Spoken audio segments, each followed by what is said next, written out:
Magandang gabi po muli sa inyong lahat, sa amin pong mga kapatid at sa mga bisita po namin ngayon pong gabi. Maraming salamat po sa inyong pong pagdalo sa atin pong unang gabi, opening night ng atin pong gagawing lecture sa lugar po na ito na may kinalaman po sa atin pong pamilya. So welcome po kayo sa atin pong programa. At sana po ay hindi ito yung unang pagkakataon na kayo po ay amin pong makakasama. So ito nga po ay 7 gabi, may natitira pa po tayong 6 na gabi para po sa atin pong pagsasama-sama sa lugar po na ito. Actually, ito pong ganitong programa ng Seventh-day Adventist ay hindi naman ganong kadalas. Napakadalang po ng pag-iimbita namin sa inyo. Ilang taon na bago ulit po sa lugar na ito? Meron po kayong idea? Parang 2010, hindi ko sure, pero something na ganyan ang aking nababalitaan. So ngayon po ay 2024 na, medyo matagal-tagal na rin. Ganun pa man po, ay gusto ko po magpakilala po ng kaunti para kilala nyo naman po kung sino ang nagsasalita. Salamat po pala sa akin pong pastoral assistant, si Pastor Jude. Siya po ang church pastor po ng Seventh-day Adventist Company dito po sa Balimbing. Particular lang po dito sa lugar po ng Balimbing at sa mga kalapit na barangay, yan po yung kanila pong nasasakupan. Ako po at kaming dalawa ay nakapagtapos sa, nauna lang po ako, kaya una po ako nakapag-apply. Nagtapos po kami sa Pangasinan sa kursong Theology. Ayan. So, theology po ang amin pong tinapos. Ang theology course po ito ay 4-year course na kung saan pag ikaw po ay nakagraduate, meron kang iba't ibang trabaho na pwedeng applyan. Ayan, ano nga po ang tinapos namin? Kursong theology. At ang theology po, marami pong mga trabaho na pwedeng applyan. Pwede po kaming maging psychologist, counselor. Ano po? Pwede rin po kaming mag-chaplain sa mga hospital. So, may mga kasamahan po kami nakagraduate, nag-chaplain na lang sa mga hospital. Yan po yung kanilang linya. Ano po? Pwede rin naman po na magturo, maging guro. Ano po? Ang amin po mga kasamahan, ako, particular sa aking batch, ilan po ang nagturo sa amin sa mga paaralan. Nagturo na lang sila. Ano po, at hindi na po nagpastor. Kumuha lang po sila ng unit ng education. Noon po 18 units lang.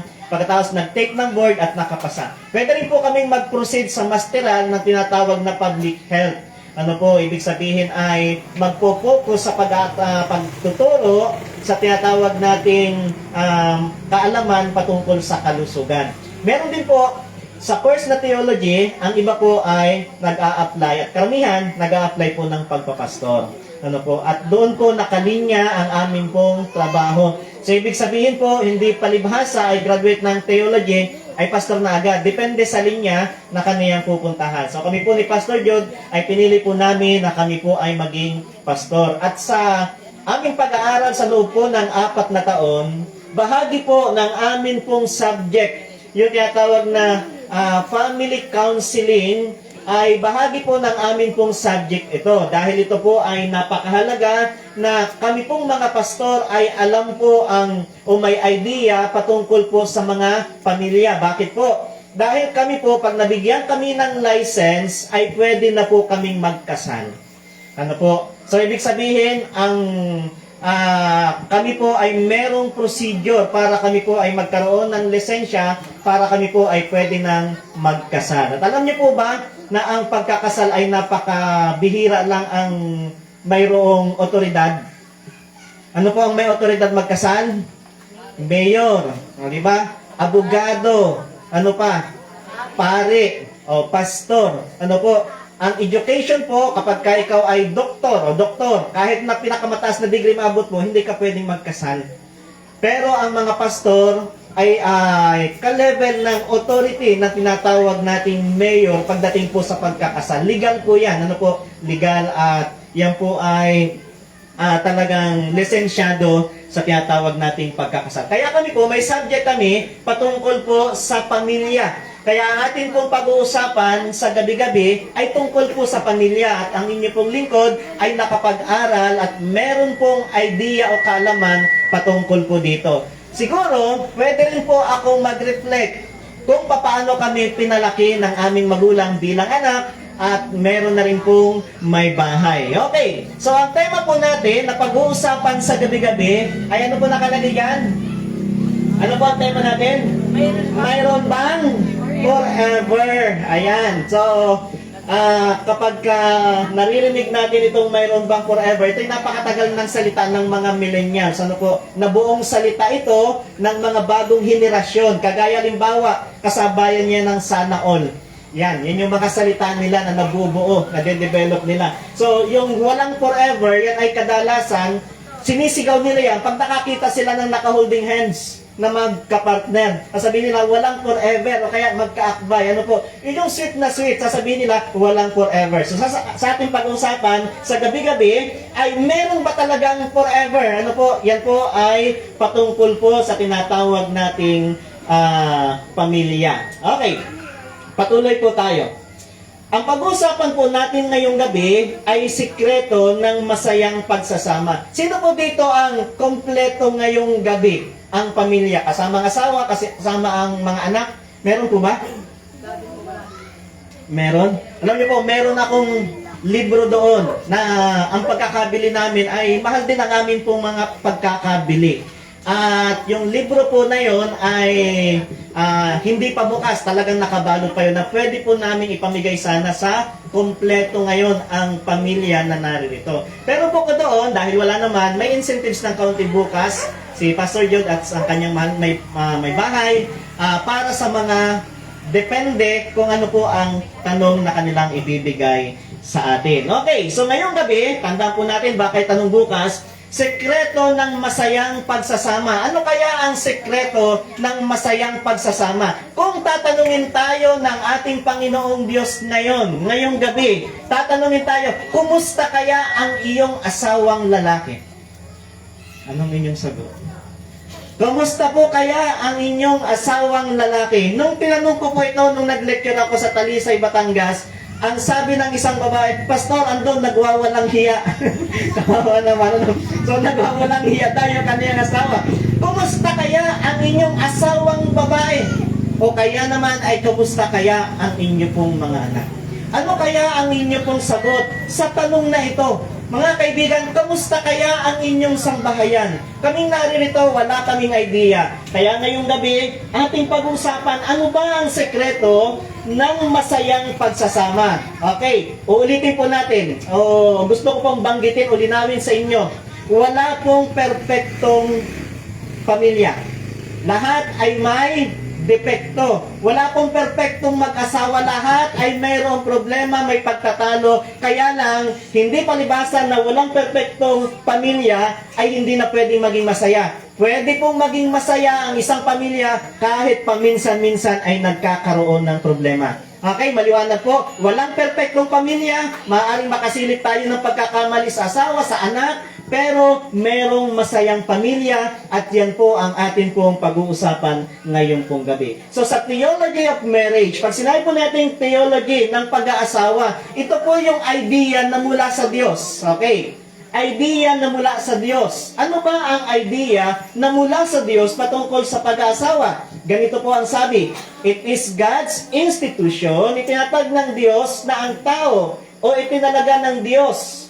Ang tao, ang lalaki at babae, sa pag-aasawa po ito ha, yung aking pagkakatranslate sa Tagalog ang ating gagamitin. So, itinalaga ng ating Panginoong Diyos ang lalaki at babae na mag-asawa upang sila po ay maging productive at maging masaya. Saan daw po tayo itinalaga ng Diyos para tayo maging productive at tayo po ay maging masaya? Yan ang gusto ng Diyos sa atin pong pag-aasawa. Gusto niya na tayo dadami ang ating lahi. Walang problema yun sa ating Panginoon. Yun ang kaniyang gusto. Kaya sabi niya, humayo kayo at magpakarami. Pero hindi lang yun. Gusto rin ng ating Panginoong Diyos na tayo maging masaya. Ayan, kaya sana tayo, kung tayo ay pumasok o sa mga kabataan na papasok sa pag-aasawa, tingnan natin muna kung ano yung gusto ng Diyos o yung mga bilin ng Diyos bago tayo pumasok sa tinatawag nating pag-aasawa upang tayo po ay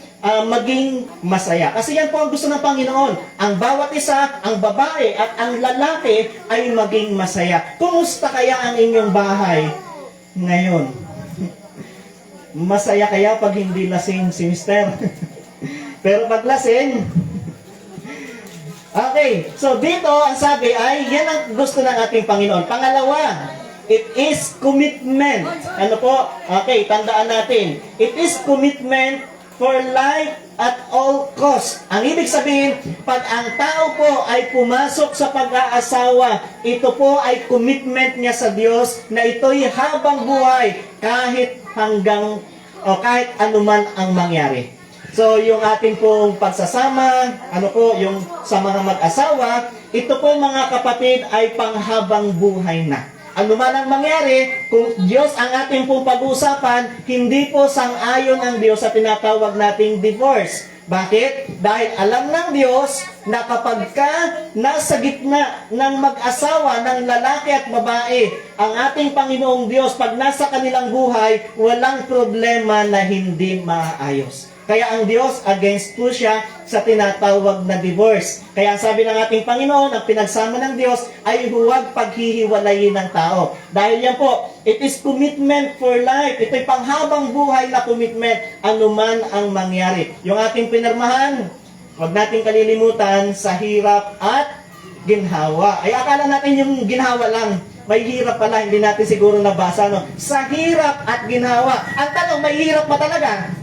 Ay, napakahirap. Ano mo? Napakahirap. Mahirap talaga. May ginhawa din naman. May ginhawa.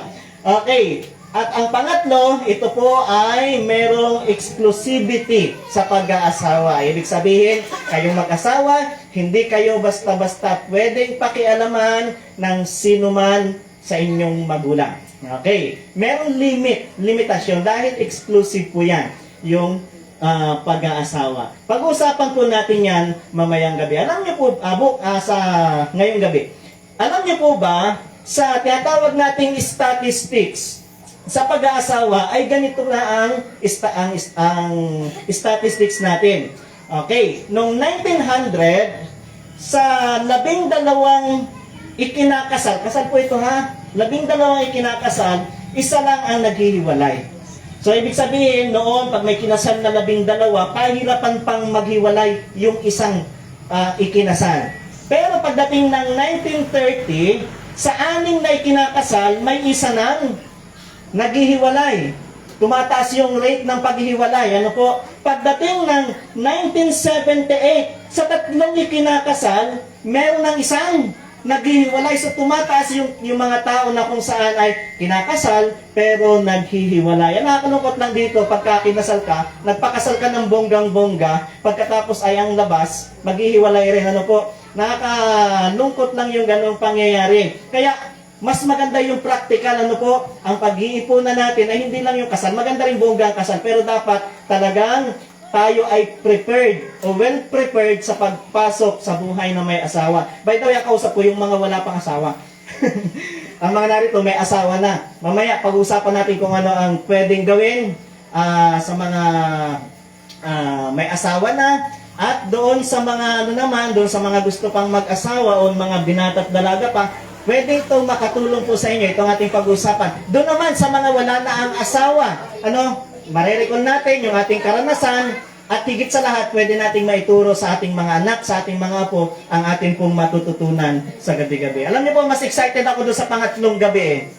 Hindi naman pwedeng isang topic lang ito. Doon sa pangatlong gabi, alam niyo pong pag-usapan natin doon sa 3 gabi, yung mga nami-misinterpret ng mga lalaki sa kababaihan. Pag-uusapan natin yung sa 4 gabi. Ano ba yung mas na-misinterpret ng mga kalalakihan sa kababaihan? Ano yung unique sa mga babae? Kakaiba sa mga babae. Yan, pag-usapan natin yan sa 4 gabi. Tapusin muna natin ang unang gabi ngayon. Okay, noong 1995, pagpasok 1995, sa 2 ikinakasal, meron ng isang naghihiwalay. Ano po? So tumataas yung rate ng paghihiwalay. At alam niyo po, ang nakakalungkot, pagdating po ng year 2000, matagal na rin yan, pagpasok ng year 2000, ano na po ang statistics sa pag-asawa?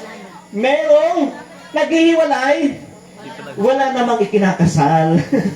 May naghihiwalay, walang ikinakasal, ano po? Yan na, nagsasama na lang, tapos yung pag hindi compatible, naghihiwalay na kahit meron na silang mga anak na hindi sila naikasal. Kaya nga pagdating noong 2023, nagkaroon ulit ng survey. Ang sabi po sa survey, dito lamang po sa ating pong Pilipinas, malapit o 15% sa population, at least 5 million na mag-asawa.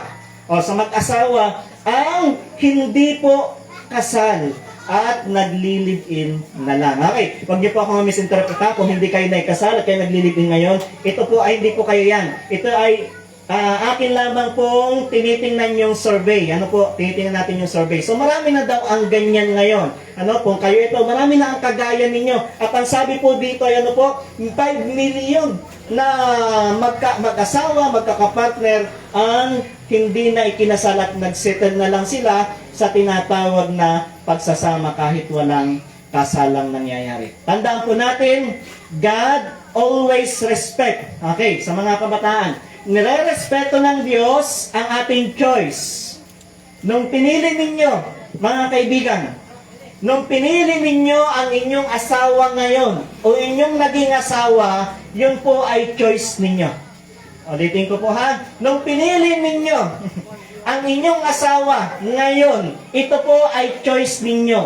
Ito po ay choice, ang sabi dito, nirespeto ng Diyos ang ating ginawang pagpili. Pero sa lahat daw po ng ating pong ginawang pagpili at gagawing pagpili, ito po ay merong kaakibat na consequences kung ano man ang ating pong pinili. So, meron daw kakibat na may kapalit yan. Ano po? May kapalit. Hindi tayo pinipigilan ng Diyos. Kung nakita na nga natin na yung ating kasawa ay napakaraming bisyo, pagkatapos talagang inasawa pa natin, ay ngayon, nung nangyayari na, kapag anong kasal na kayo, hindi na kayo pwede pang maghiwalay, binubugbog ka na, sinasaktan ka na. So, hindi ka na makaalis. Hindi ka na makaalis. Bakit? Napasok mo na. Hindi tayo pinakialaman ng Diyos yun, doon. Pero tandaan po natin na tandaan natin na yan ay merong consequences. So sa mga kabataan, tandaan natin kung kayo man ay papasok sa isang relasyon, pag-isipan natin mabuti. Bakit? Hindi kayo pipigilan ng Diyos. Hindi kayo pipigilan ng Diyos. Irerespeto ng Diyos yung inyong choice. Pero wag nating kalilimutan, meron niyang consequences. Kaya, ang sabi dito, in every privilege, tayo po ay binigyan ng ating Panginoong Diyos. Ngayon, ang sabi po sa Deuteronomy chapter 30 verse 19, saksi ko ang langit at ang lupa na ngayon inilahad ko sa inyo ang buhay o kamatayan. Dito po, i-relate po natin to sa family. Ang sabi po dito, tayong lahat ay may choice, kagaya ng aking binabanggit kanina. Sabi dito, tayo ay may choice. Ibinigay ng Diyos ang buhay at kamatayan. Nasa harap natin yan. Buhay o kamatayan. Buhay na walang hanggan o impyerno. Nasa harap natin yan. At pagpapala o sumpa. Pero ang sabi ng Diyos, kaya piliin ninyo ang buhay. Wala sa tayo po ang pumipili ng destinasyon natin. Tayo po ang pumipili. Pero sabi ng Diyos, piliin natin ang buhay. Piliin natin ang magkaroon ng maayos na pamilya. Okay? So mga kaibigan, ngayong gabi, tayo ay pinapayuhan ng Diyos. Sa pagbubuo ng pamilya, maaaring may kalungkutan, maaaring may problema, pero may pamilya na masaya din naman. Kaya ang sabi ng Panginoon, nasa harapan nyo yan, piliin nyo, at kung kayo bubuo ng pamilya, siguraduhin nyo, tiyakin nyo na ito ay maayos, na ito ay magiging masaya. So tayo pong lahat ay merong tinatawag na freedom of choice. Ngayon, the whole basis of marriage is love. Yan. Ang pundasyon po ng tinatawag nating pag-aasawa ay walang iba kundi ang pag-ibig. Ito yung mahalaga na maintindihan po natin. Dahil kung ang pundasyon ng pag-aasawa ay ang pag-ibig, saan galing ang pag-ibig? Saan po galing ang pag-ibig? Basta lang ba yan lumitaw sa atin? Ito po ay nanggaling sa ating Panginoong Diyos.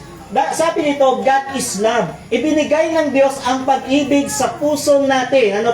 At dahil ang Diyos ang author ng pag-ibig, sa pag-aasawa, sa pagpili ng makakasama sa buhay, mga kabataan, sikapin natin na dapat merong Diyos sa gitna natin na mamamagitan sa atin. Bakit? Ang Diyos, ang author ng pag-ibig, magiging masaya ang ating pag-ibig kung ang Diyos ang nasa gitna at sentro ng ating pagmamahalan. Okay? Sino na po dito ang nakakita ng taong nagmamahalan? Marami na. Alam niyo po, pag ang tao po'y nagmamahalan, tingin lang ay nagkakaintindihan na sila. Sa taong nagmamahalan po tingin lang, hindi na kailangan ng sign language, tingin lang, nagkakaintindihan na. Gusto niyo pong example? Gusto niyo pong halimbawa? Alam niyo po, ang mga asawa ninyo, kung talagang mahal niyo yan, tingin pa lang yan, alam niyo nang ibig sabihin. Pag tumingin yan, alam mo kung naiinis. Diba? Alam mo kung gutom na. Alam mo kung gusto na umuwi. Tingin lang yun, wala yung sasabihin kahit ano. Alam mo kung talagang, meron na kayong parang nagko-connect na yung inyong isipan dahil kayo ay nagmamahalan. So yan, sa nagmamahalan, tingin pa lang ay nagkakaintindihan na. Tandaan po natin, ang sentro dapat ng ating pamilya ay walang iba kundi ang ating Panginoong Diyos. Kaya mga kaibigan, huwag nating alisin sa ating buhay ang pagiging religyoso. Dahil napakahalaga na ang Diyos ay sentro ng ating buhay. Baka naman, ilang taon na tayo na magkasama, kasama ang ating pamilya, ang ating mga anak, hindi pa tayo nagkasama-sama sa ating simbahan na buo ang pamilya at sasamba sa ating Panginoon. Mahirap po yun. Ano po ang direksyon ng inyong pamilya? Anong klaseng pag-asa mayroon tayo kung hindi naman natin kinikilala ang Diyos sa ating pamilya? Kaya po, dapat ang Diyos ay sentro ng bawat pamilya upang ito po ay maging masaya. Ito po ang realidad. Ito po ay isang reality na dapat maintindihan ng mga kabataan at ng inyo pong mga asawa ngayon. Sa mga single mother, ay balik tanawan nyo na lang yung nangyari sa inyo. Kapag ang isang tao ay may sinagot na, o isang lalaki, pag may niligawan na siya, o isang babae pag may sinagot na, higit sa lahat pag may pinakasalan na. Alam niyo po ba na ipinagpalit na niya ang 8 bilyon? 8 bilyon po kasi, tumatay ang 8 bilyon ang tao ngayon. Pinagpalit niya ang 8 bilyong tao sa iisang tao para lamang sa inyong asawa. Okay. So, halimbawa, si Noruel, tayo nga, para kilala ka ng mga ano. Ayan. Halimbawa, si Noruel, tapos, sinagot siya ni Rihanna. Halimbawa, sinagot siya ni Rihanna. Sinagot ni Rihanna. Ibig sabihin nun, tinalikuran na ni Noruel ang libo-libong mga babae alang-alang kay Rihanna. Ganon din naman si Rihanna. Milyong tao ang kanyang tinalikuran. Bilyon pa nga dito sa ating presentation. Bilyong tao ang kanyang tinalikuran alang-alang dun sa kanyang minamahal. Totoo po yan. Kahit kaibigan, kahit kaibigan, kayang itakwil para lamang doon sa kaniyang pinili na yon. So kayo po, mga magulang namin, lalo sa mga babae, nung niligawan kayo at pinakasalan ng inyong asawang lalaki, yung 8 bilyon na yon, tinalikuran na niya alang-alang sa inyo. Talagang nakakamangha, no? Ang dami nating tinalikuran. Kaya ito po ang aking maipapayo. Sa mga babae, huwag niyong pababayaan na ang inyo pong beauty at ang inyong kalinisan ay mawawala. Dahil maraming tinalikurang babae ang inyong asawang lalaki para lamang po sa inyo. Kaya, kayo, magiging maayos pa rin. Magtututbrush pa rin. Pagka si Mrs. ay alam na nagyayaya, ay magtututbrush pa rin. Maglilinis pa rin ang sarili. Maliligo man lang. Dahil yan po ang prinsipyo. Pinagpalit 8 bilyon para lamang sa inyong napili. Okay. Mapababae, mapalalaki, hindi mabuti ang nag-iisa. Dapat ay meron talagang kapartner sa buhay. Okay, next. At pinangalanan ng lalaki. Ang babae po, kinuha sa may tadyang. Hindi sa may ulo para hindi mas maging mataas sa lalaki. Pero ang nangyayari, ang babae nagiging mas mas mataas sa lalaki. Kahit sa restroom, nagtataka ako. Sa restroom, ito po, ang pag-aasawa, ito po ay pagsasama na ang dalawa ay nagiging isa. Ito po mga minamahal ko po mga kaibigan. At sa mga nagbabalak magpakasal ngayong 2024, ito po ay mahalaga na inyo pong maintindihan. Yung sunod na atin pong babasahin.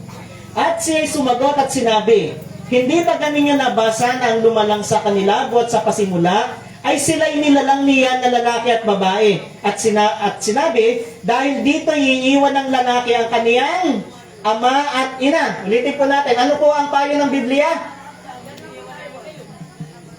Dahil dito iiwan ng lalaki ang kaniyang ama at ina at makikisama saan? May nakalagay po makikipisan sa magulang? Wala. Ano po ang sabi? Iiwan ng lalaki ang kaniyang ama at ina at makikisama sa kaniyang asawa. Pasintabi po ha. Kung maayos po kung kayo po